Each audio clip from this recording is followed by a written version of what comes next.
மையவாடிக்கு போகும்போது சொல்ல வேண்டிய யதார்த்தமான துவா, அஸ்ஸலாமு அலைக்கும் தார கௌமின் முஃமினீன் வ இன்னா இன்ஷா அல்லாஹு பிக்கும் லாஹிகூன். அல்லாஹ்வுடைய சாந்தியும் சமாதானம் உங்கள் மீது உண்டாகட்டும். நீங்கள் முன்னே சென்று விட்டீர்கள், நாங்கள் பின்னால் வரப்போகிறோம்.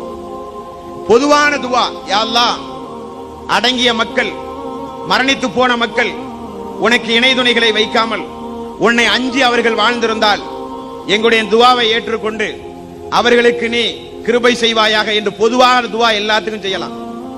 நம்முடைய இஸ்லாமிய சமூகத்தில் யாராவது மௌத்தா போயிட்டாங்கன்னு சொன்னா திருமறை குர்ஆனை ஓதுவாங்க.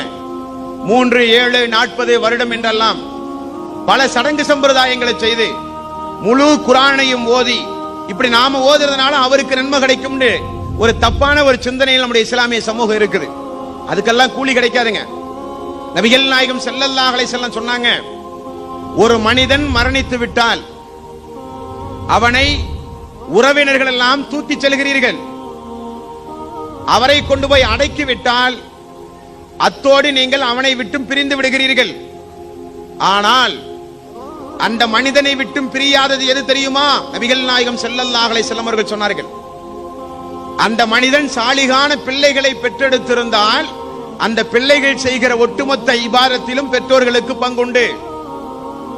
அந்த மனிதன் உயிரோடு வாழ்ந்திருக்கிற காலத்தில் கிணறு வெட்டுதல், பள்ளிவாசல் கட்டுதல் போன்ற நிரந்தரமான நன்மைக்குரிய காரியத்தை செய்திருந்தால் உலகத்திலே வாழுகிற மக்கள் அதில் பயன்பெறும் காலமெல்லாம் அதிலும் உங்களுக்கு பங்குண்டு.